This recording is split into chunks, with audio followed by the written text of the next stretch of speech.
Bom,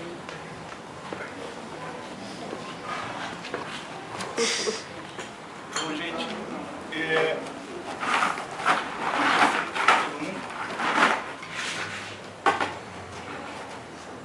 bom, em primeiro lugar, é um prazer estar aqui com todos vocês. Já faz quase 15 anos que eu saí daqui de Fortaleza. É interessante essa história porque na época ainda da Convergência Socialista, em 1990, quando os companheiros da construção civil se aproximaram do partido, uma anedota muito engraçada, que a gente abriu essa discussão com os companheiros que estavam naquele momento rompendo com o antigo Partido da Libertação Proletária, o PLP, e abrindo um debate com a Convergência Socialista. Na época eu tinha 18 anos. E nós tínhamos um núcleo muito pequeno, e reunia algo em torno de 7, 8 companheiros aqui em Fortaleza na Convergência Socialista. E eu era encarregado de levar os jornais da Convergência para fazer as primeiras discussões com os companheiros da direção do Sindicato dos Operários da Construção Civil. Dessa diretoria fazia parte o seu Manuel Farias, o pai da Paula, o Raimundão.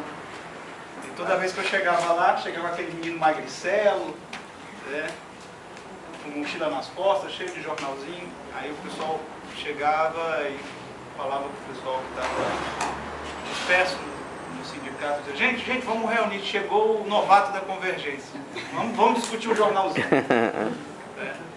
E é muito bom, depois de tanto tempo, estar voltando aqui e poder fazer essa discussão sobre a questão do poder dos trabalhadores e os conselhos operários e populares, porque é motivo de muito orgulho para todos nós que esta regional hoje seja uma das regionais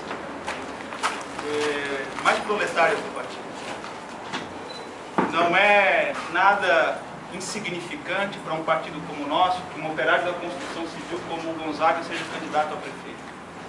Muito pelo contrário, é um motivo de muito orgulho.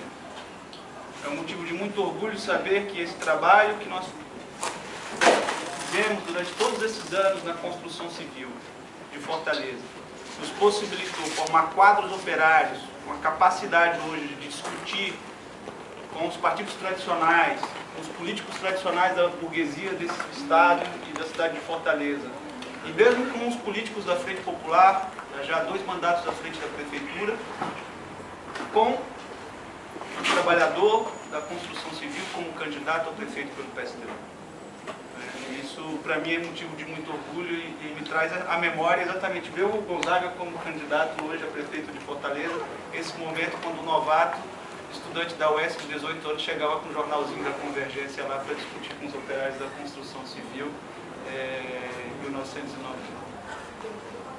Bom,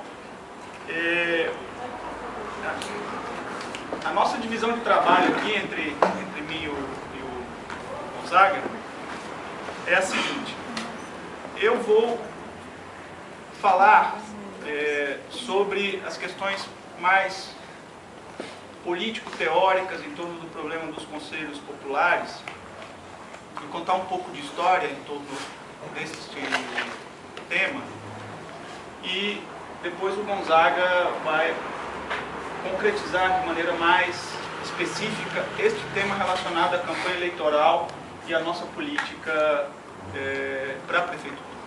Então, essa é a proposta da nossa exposição.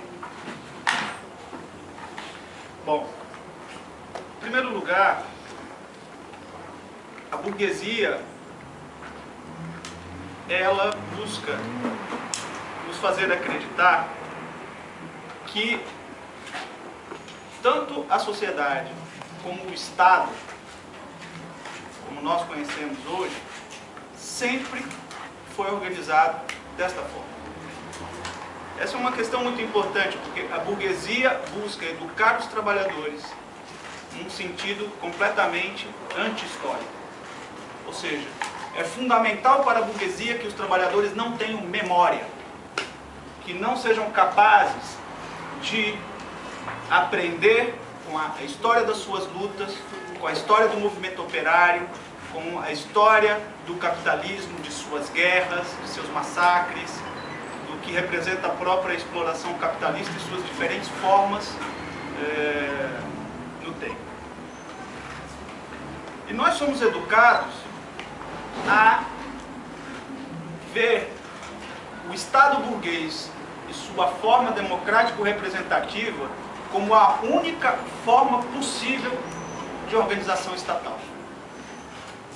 Então os trabalhadores são chamados a cada 4 anos a eleger presidente da República, deputados, senadores, governadores, deputados estaduais, prefeitos, vereadores. E durante os 4 anos de governo, não são chamados em nenhum momento a discutir e decidir sobre o orçamento do Estado, sobre as políticas públicas relacionadas à educação, à saúde, ao transporte público, ao saneamento, à limpeza pública, à organização da produção e distribuição da riqueza produzida. Então, em última instância, isso é o que faz com que o Estado burguês e a democracia burguesa, em particular, né, tenha também essa denominação de democracia representativa. O único direito que a burguesia nos dá é de eleger nossos representantes, seja no poder executivo, seja no poder legislativo. Porque meu amigo Cláudio Renó, que militou comigo na UNITA aqui, sabe muito bem que o poder judiciário, né, ele se constitui como um dos elementos mais reacionários desse arcabouço tripartite do Estado burguês, poder legislativo, poder executivo e poder judiciário, porque se por um lado a burguesia e sua forma estatal nos permitem eleger parlamentares e governantes, por outro lado os juízes não são eleitos pelo povo, muito pelo contrário, né? São aqueles que têm cargos vitalícios, são muitas vezes inamovíveis, né? E que constitui uma retaguarda fundamental do Estado burguês no sentido de preservação da ordem estabelecida, como aqueles que vão julgar efetivamente as questões fundamentais da legalidade desse Estado. Como agora a gente está vendo no caso do mensalão no Supremo Tribunal Federal. Mas essa forma tripartite, poder executivo, poder legislativo e poder judiciário, nem sempre existiu. Quando da Revolução Francesa houve debates incríveis, debates profundos, debates que não resolveram uma questão de como se organizaria a nova forma estatal depois da derrocada da monarquia absolutista na França. E a gente vê que mesmo depois das revoluções burguesas do século XVIII, em particular na França, e a sucessão de revoluções burguesas do século XIX, que tem como auge as revoluções de 1848, há várias e distintas formas estatais que a burguesia vai experimentando. E só finalmente nós chegamos a essa forma, executivo, legislativo e judiciário, né, cujo o seu principal resultado é a democracia burguesa, é esta forma da democracia representativa. No entanto, é necessário dizer que, apesar do capitalismo, particularmente no final do século XX, início do século XXI, né, ter utilizado cada vez mais em larga escala esta forma democrática do Estado burguês, as Forças Armadas continuam representando o pilar fundamental de sustentação da dominação de classe da burguesia. E isso a gente pode ver mesmo em governos de frente popular, o quanto que em última instância as Forças Armadas podem ser utilizadas para reprimir os trabalhadores, como nós vimos recentemente naquela repressão sangrenta aos mineiros da África do Sul. O CNA está no governo há 20 anos. Sucessivos governos negros do Congresso Nacional Africano, que governam com a burguesia branca, que continuaram garantindo os negócios das grandes transnacionais, inclusive das mineiras, na África do Sul, né, mantém-se no poder e hoje, diante de um questionamento importante de um setor significativo do movimento operário, que são os mineiros na África do Sul, né, os companheiros, depois de uma greve, de uma luta muito dura, que haviam ocupado a mina, são tratados por este governo de Frente Popular e suas forças armadas, né, da maneira como foram tratados, sendo massacrados e assassinados.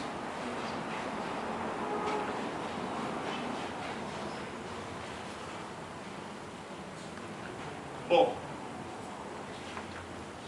a experiência histórica dos trabalhadores, e aqui nós não vamos falar do que havia antes do Estado burguês, do moderno Estado burguês, inclusive na sua forma democrático-parlamentar, mas não queremos falar do que veio depois disso. A experiência histórica dos trabalhadores demonstrou com a Comuna de Paris e com a Revolução Russa que é possível outra forma de Estado. E é isso que nós queremos resgatar com essa discussão sobre os conselhos operários e populares.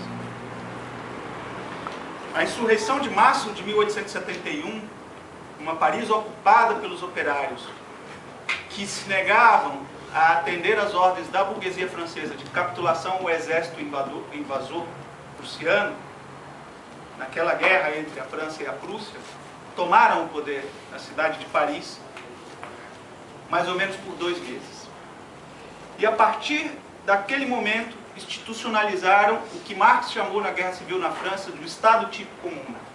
E esse Estado se organizava em torno de questões muito simples, muito elementares, que nós queremos discutir aqui com vocês. Em primeiro lugar, a unificação do poder executivo e do poder legislativo. Os trabalhadores organizados em conselhos decidiam sobre as leis e executavam com força de governo, através desses conselhos, o que deveria ser efetivamente realizado pelo poder estatal desta comuna operária. A suspensão dos privilégios também do judiciário e a perspectiva, inclusive, da eleição dos juízes, né, para acabar com todas as mordomias do poder judiciário, foi uma das questões levantadas também pela própria comuna. A revogabilidade dos mandatos a qualquer momento pela população. A limitação dos salários dos dirigentes do Estado ao salário médio de um operário especializado. Foram medidas muito simples, levantadas pela comuna e reivindicadas por Marx, que caracterizava corretamente, já na Guerra Civil na França, a Comuna de Paris como uma prefiguração do que seria o futuro Estado operário, quando os trabalhadores efetivamente conseguissem consolidar a tomada do poder em escala de um país.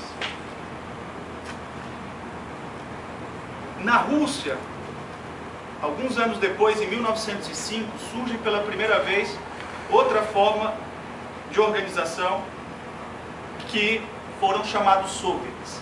Soviets nada mais foram do que conselhos de operários que se organizaram em uma greve geral ocorrida no início de 1905 para levar suas reivindicações para o governo imperial do czar.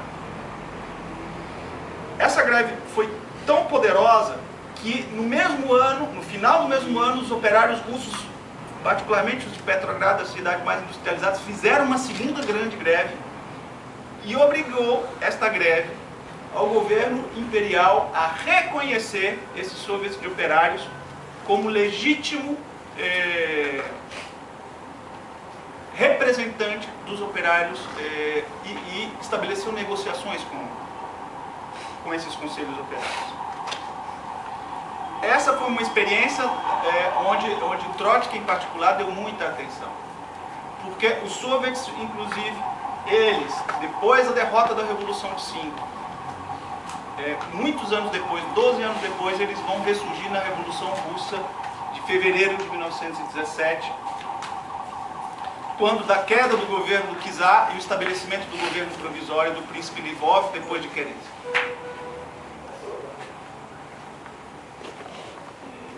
O que é interessante ver neste segundo momento do regime soviético, do que seria os soviets, é o estabelecimento, na verdade, de um regime de dualidade de poderes. Havia o poder do governo provisório, que buscava estabelecer e constituir uma república parlamentar, e por outro lado os conselhos de operários, agora com soldados, que que estavam contra a guerra e organizaram, portanto, conselhos de operários e soldados.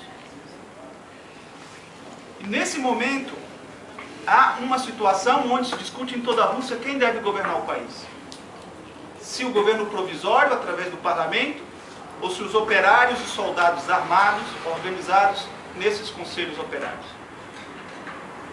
E essa é uma questão importante, porque na insurreição de outubro, quando os bolcheviques tomam o poder, há um grande debate no interior do partido de exatamente qual seria o instrumento fundamental para a tomada do poder.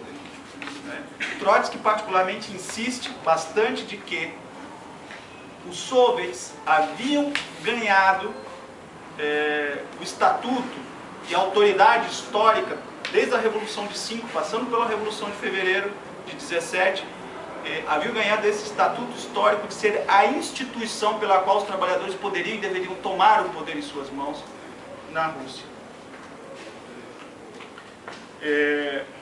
Então, é importante a gente ver, inclusive, como se organizavam esses organismos, esses soviets. Depois da tomada do poder, há inclusive um livrinho que a gente publicou pela Convergência Socialista, eu trouxe até o meu velho exemplar aqui, que na verdade é um texto do John Reed, onde ele descrevia como funcionam os soviets. Isso vocês encontram no Marxist, está em português, na internet. E é interessante ver, por exemplo, como era a constituição dos soviets. O direito de voto foi limitado aos cidadãos da República Socialista Russa que tivessem 18 anos, feito no dia das eleições. E a todos aqueles que ganhavam sua vida como um trabalhador produtivo, útil para a sociedade, fossem membros das organizações sindicais. Não tinham direito a votar os que utilizavam o trabalho de outras pessoas para dele tirar lucro. Isso é ditadura do proletariado. Quando a gente fala de ditadura do proletariado, nós estamos dizendo isso. O poder dos trabalhadores, a organização dos trabalhadores de uma forma mais ampla e democrática possível, aonde os trabalhadores decidem que aqueles que utilizam o trabalho de outras pessoas para dele tirar lucro não têm direito a voto na República Socialista. Os que viviam de uma renda não ganha com seu trabalho também não tinham direito a voto. Por exemplo, latifundiários que ganhavam a renda da terra. Os comerciantes e agentes do comércio privado também não tinham direito a voto.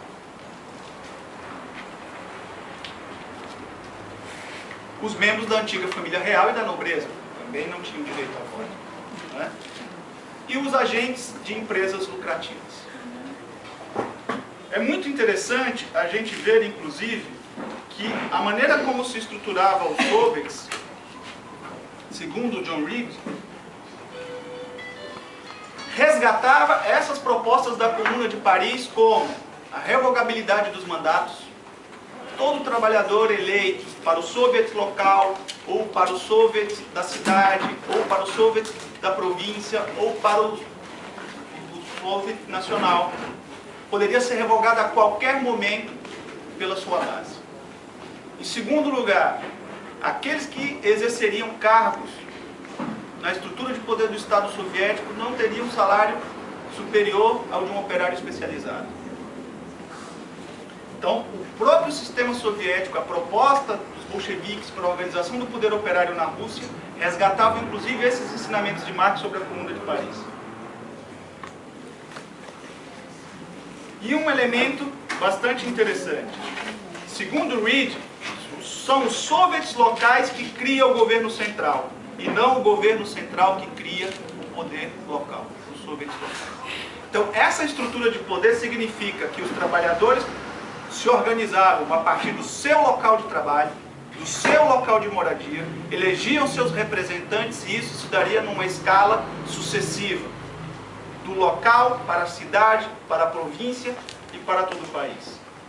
Ou seja, uma estrutura de poder altamente democrática que possibilitava aos trabalhadores não só eleger a cada 4 anos quem seriam seus representantes no parlamento ou no poder executivo, como é na democracia burguesa, senão que permitia aos trabalhadores discutir cotidianamente sobre a produção e a distribuição de riquezas, sobre todas as políticas públicas relacionadas à educação, à saúde, à moradia, ao saneamento. Ou seja, toda a vida política do país, todas as questões fundamentais da política econômica e da política social do governo soviético passava exatamente por essa organização dos trabalhadores, em conselhos de operários e camponeses. Então, essa é essa questão que nós perseguimos nessa discussão sobre conselhos operários e populares, e a partir deste exemplo histórico. Nós não vamos entrar aqui na discussão sobre a degeneração do poder soviético depois, o que representou o stalinismo, e como um dos elementos fundamentais para o triunfo da contra-revolução stalinista, o aborto desta experiência histórica que ainda nascia, que estava engatinhando, estava nos seus coelhos e não teve condições plenas de se desenvolver por uma série de fatores. Particularmente devido ao isolamento da Rússia com a derrota da Revolução Europeia, em particular alemã, e a própria Guerra Civil, que leva ao processo de burocratização do Estado operário. Mas além desses exemplos da Comuna de Paris e dos soviets da Rússia, é importante a gente discutir a relação do problema do poder e dos conselhos operários e populares com o programa de transição. Por quê? Porque o nosso programa, o programa do Partido Revolucionário, é um programa de transição para a Revolução Socialista. Um programa que busca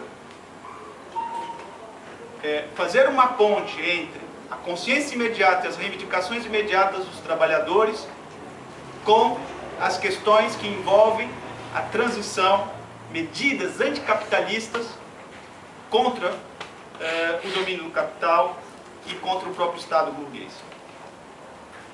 E aqui nós podemos incorrer em dois perigos, como Partido Revolucionário que milita sobre um regime democrático burguês. O primeiro dos grandes perigos que nós podemos incorrer é o economicismo.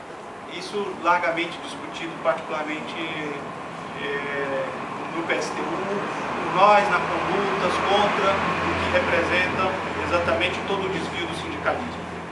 Ou seja, limitar apenas a nossa política a reivindicar melhores condições para vender a nossa força de trabalho sob o regime capitalista. Isso é economicismo. Limitar a nossa política simplesmente às campanhas salariais e à luta por melhores salários e condições imediatas de trabalho. Mas existe um outro perigo, tão grave como o oportunismo, na minha opinião, como o economicismo. Este outro perigo também de cunho oportunista, que é o democratismo. Ou seja, que é limitar simplesmente a nossa política cotidiana à luta pelos direitos políticos, civis e até mesmo pelos direitos sociais. A luta pelos direitos é uma luta democrática. É importante discutir essa questão, porque as revoluções burguesas, elas fundamentalmente garantiram a possibilidade do estabelecimento da igualdade de todos perante a lei. Quando a burguesia fala de igualdade, liberdade e fraternidade, ela está discutindo igualdade jurídica, ou seja, abaixo os privilégios da nobreza e que todos possam ter os mesmos direitos políticos sob o Estado burguês. Todos somos cidadãos. Portanto, aqui o problema não é se tem classes sociais ou não tem classes sociais. O problema é que todos nós temos direitos políticos como cidadãos. Um homem, um voto. Uma mulher, um voto. E este foi o grande significado das revoluções burguesas. Pois bem, a luta pelos direitos é também uma luta democrática. E é fundamental que um partido como o nosso possa ser tanto porta-voz das lutas econômicas. Nós não podemos jogar fora a perspectiva das lutas econômicas. Elas são fundamentais. Muitos trabalhadores iniciam sua militância política nas campanhas salariais, na luta por melhores salários e condições de trabalho.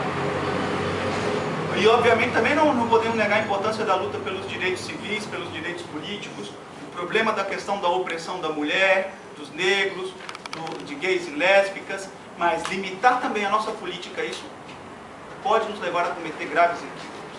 Porque, em última instância, qual é a essência do programa de transição? Qual é a grande questão que coloca Trotsky no programa de transição? O eixo do programa de transição é a luta pelo poder. Lenin já dizia, fora da questão do poder, o resto é ilusão. E aqui é interessante nós vermos, companheiros, porque Inclusive, em períodos de grande ascenso de massas, em situações de crises revolucionárias, até mesmo os reformistas mais amarelos são capazes de propor medidas transitórias. São capazes de propor estatizações. Até mesmo este burguês, candidato a Bonaparte latino-americano, que é o Chaves, fez estatizações. E nenhum de nós tem ilusão de que ele é socialista. O que nos diferencia fundamentalmente dos reformistas e de gente como Chaves é que nós dizemos categoricamente para os trabalhadores: nós somos aqueles que acreditam que os trabalhadores podem governar. E que são os trabalhadores que vão, através dos seus próprios organismos, criados ao calor da sua luta, dizer como vão organizar a economia e a sociedade. E aqui entra, inclusive, questões importantes como o controle operário da produção. Nós, durante muito tempo, nos limitamos a fazer campanhas salariais e deixamos de discutir questões elementares, por exemplo, nos sindicatos, como jornada de trabalho, ritmo de trabalho, segurança e saúde do trabalhador.